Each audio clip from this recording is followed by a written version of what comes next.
Taoiseach, like many other TDs this morning, I want to raise with you the near desperation of many local businesses at the moment due to the cumulative impact of so many different increases in the last year.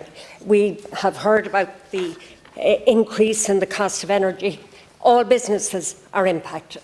And I listened to your responses this morning to oral questions, and you have taken some steps as a government. The Temporary Business Energy Support Scheme is a good scheme, but it's worth taking a closer look at its impact, Taoiseach. My local Centra in Maharaboy has contacted me and sent me copies of their ESB bills, and they actually asked me to use them as an example. In 2019, their bill was just over €7,000 with VAT of 925. In August 2022, their bill is €20,966 with VAT at 9% of 1,731. Their bills have tripled and the VAT has doubled. Now, I know TB-ESS will help, but only 40%. They're still left to carry the can for 60%. For that particular business, it's €5,000 every single month.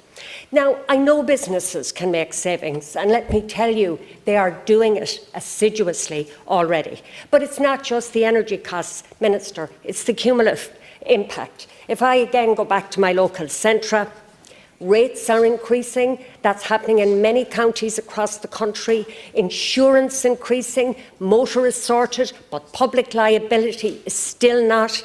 Packaging, and the biggest increase in cost is wages. The minimum wage increased by 80 cents. I voted for it, I support it. In fact, I would support a living wage. But the impact on those businesses of 80 cents an hour at 1,400 hours per week is €58,000 next year. So the point I'm making, Minister, is that businesses are taking one hit after another, and their capital reserves are gone. They can't use any capital reserves to benefit from some of the maybe solar panel or other initiatives that you speak about. They're talking to their banks about interest-only repayments. I'm getting this from retailers across my constituency, as I'm sure you are as well. This morning I spoke to the owner of SuperValue in Manorhamilton. He has written to you only a few days ago, again raising the point that it's the cumulative impacts that are really hitting businesses. And I'm asking you this morning, Taoiseach, is there anything more that you can do to deal with the cumulative impact of all the increased costs? Thanks, Deputy. And just again at the outset, I want to welcome your support for the increase in the minimum wage and your call for us to go further through the introduction of a living wage. And absolutely, I acknowledge that businesses are facing rising costs from many different angles, whether it's the cost of labour, the cost of materials, or the cost of energy and fuel. And we have in the budget a number of measures to help.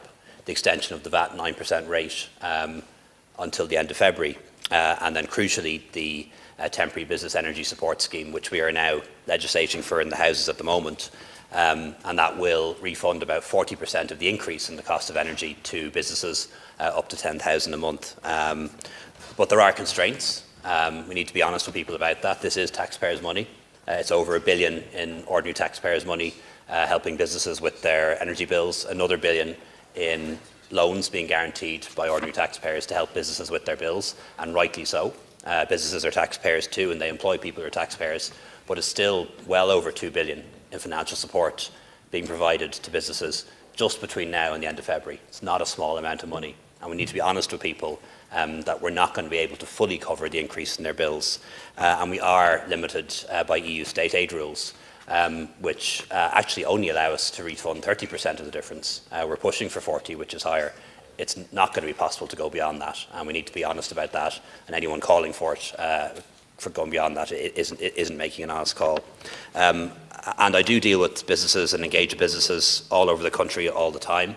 Talk to individual people who are in business. They regularly give me copies of their electricity bills and gas bills now, as you can imagine, so I can see for myself what the increases are. and they are double and treble in most cases, and engage with the business groups headquartered here in Dublin, but also chambers of commerce around the country. And one thing I am struck by, whether it's the Chamber of Commerce in Dublin or the Chamber of Commerce in Dungarvan that I met last Friday, the biggest issue still coming up is the difficulty recruiting staff and retaining staff at all. It's as big an issue, if not a bigger issue, than energy costs. And we need to ask ourselves as a government, as a parliament, as custodians of taxpayers' money, if there are lots of businesses that can't get staff at all. They're doing well, but they can't get staff. They have to close early because they can't get staff. They sometimes can't open 6 or 7 days a week because they can't get staff. Does it make sense to use huge amounts of taxpayers' money to subsidise businesses that aren't doing so well? We have to be realistic about these things, I think. What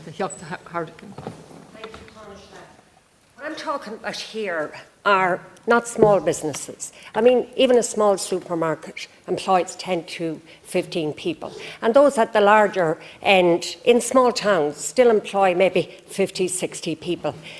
The money that goes into the local community from the wages is hugely significant. And I hear what you say, subsidising businesses that maybe find it hard to get staff. But think, Taoiseach, about what will happen to those staff if they lose their jobs, and those communities if they lose their local supermarket, and it's their local cafe and their services. These are the businesses that support local clubs, local charities, local GAA clubs, soccer clubs, societies. They're part of the fabric of so many rural towns and indeed urban centres.